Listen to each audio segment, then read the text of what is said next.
This is our review of one variable statistics.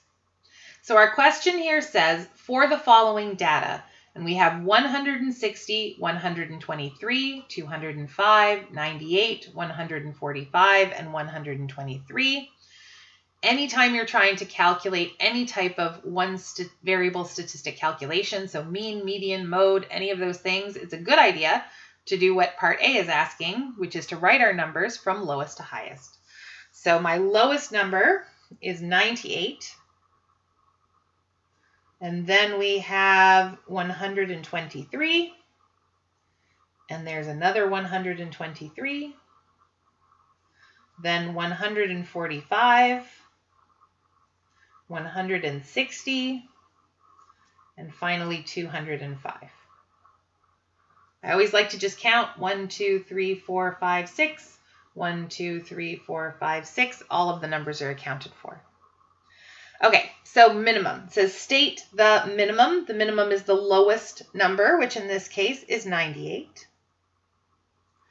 Then it says state the maximum. The maximum is the highest number, which in this case is 205. The range is the maximum minus the minimum. It's the distance in between the maximum and the minimum. So I'm going to do 205 take away 98. Oh, sorry.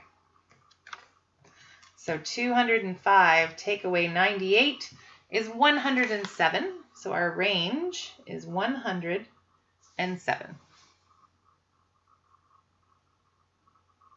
Okay, up next it says state the mode.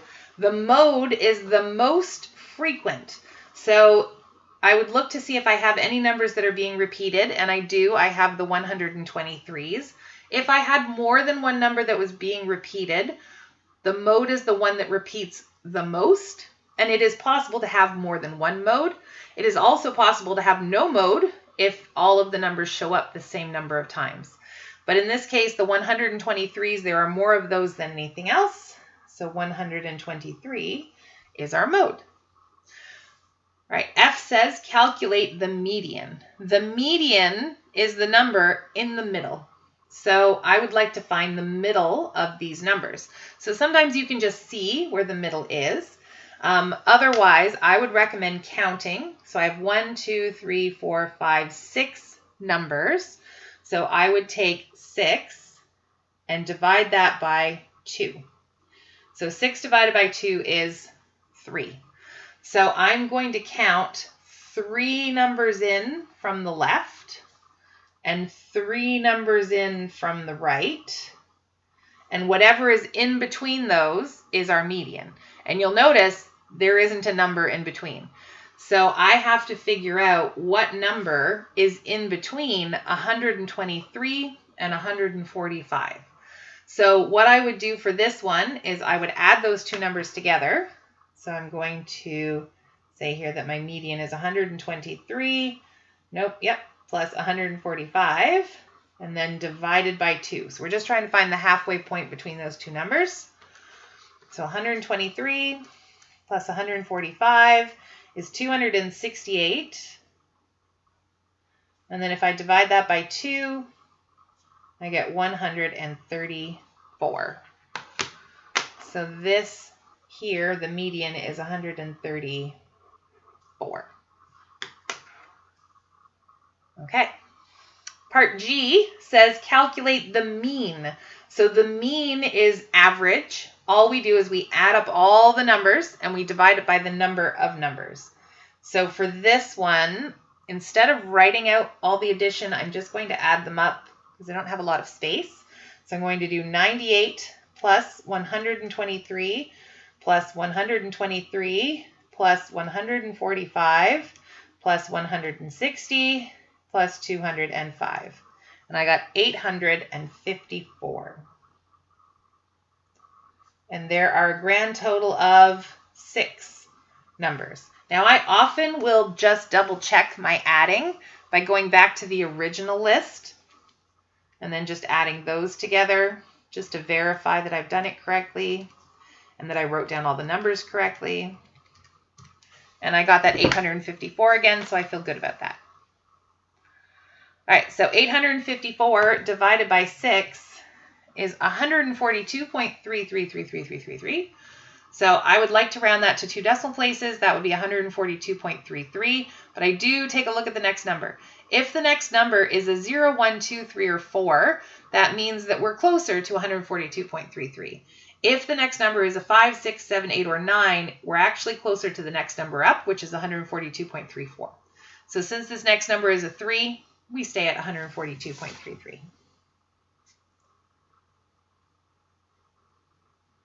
And I put a little dot to show that we rounded that number over my equal sign. Okay. H, I, and J ask me to find quartile 1, quartile 2, and quartile 3. So I'm going to start with quartile 2. Quartile 2 is actually the median. They're the exact same thing. So quartile 2 is 134. It is just the median. Okay. Quartile 1 and quartile 3 are also medians, but they're medians of the first half of the numbers and medians of the second half of the numbers. So what I do is I look at from the median, right? I don't include the median. I look at all the numbers that come before that, and we're going to find the middle of those numbers. Now, there's only 3 of them, so it's pretty easy to spot that the middle of that is 123. So quartile 1 is going to be 123.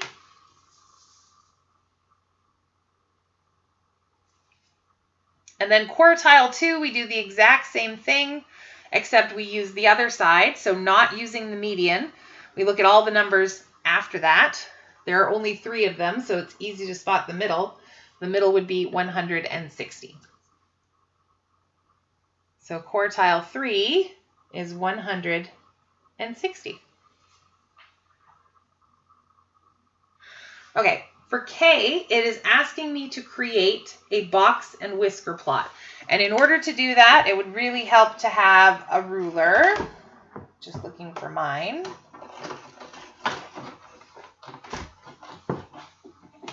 It got stuck in my drawer. Okay. When I'm making a box and whisker plot, we use the maximum, the minimum, and then my 3 quartiles in order to create that. So I know the maximum and minimum are 98 and 205, and then I have my 3 quartile values. Now, when I go to make my box and whisker plot, I use the range to help me figure out how long the line needs to be that I draw. So the range is 107.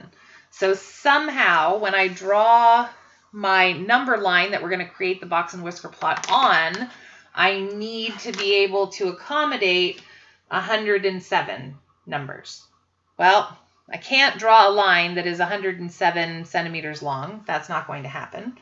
I can't even really do half of that, but I could do like 10.7, so maybe like 11 centimeters, and then every 1 millimeter is going to be a number, right? You just want to try your best to try to find a way to draw a line, right, that will allow us to fit 107 numbers.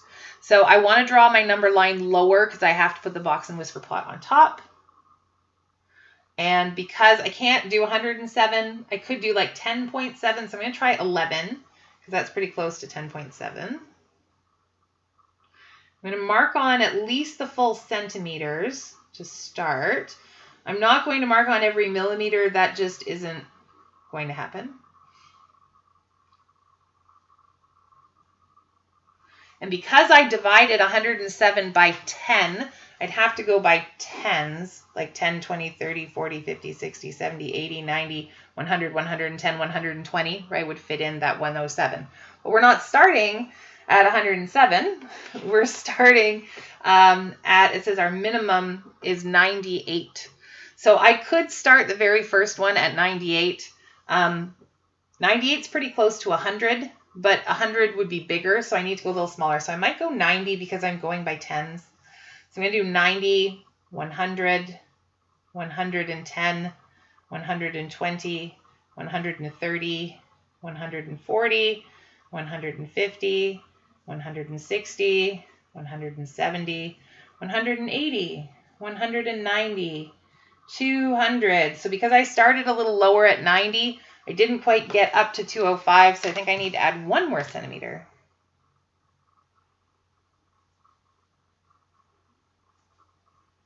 That would be 210.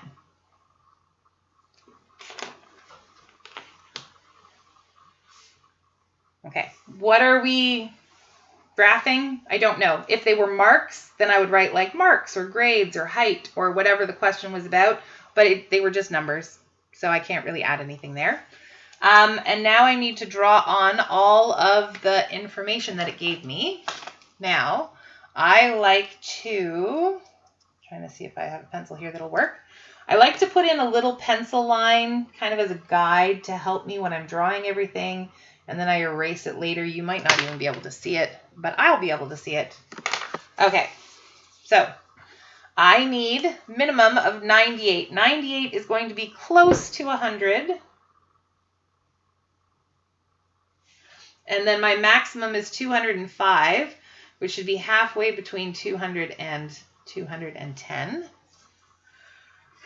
And then my quartile 1 is at 123, so that's a little less than halfway, between 120 and 130.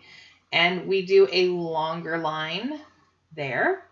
Quartile 2 is 134. That's close to halfway, but a little bit less. And then quartile 3 is 160, which lines up nicely. And then I'm going to connect the 3 quartiles to make the box of the box and whisker plot.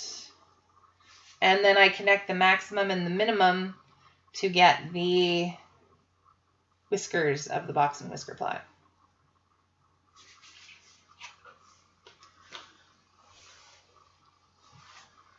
All right, and there's my box and whisker plot. Last thing I need to do is calculate the interquartile range. Interquartile range is where we do quartile 3 take away quartile 1.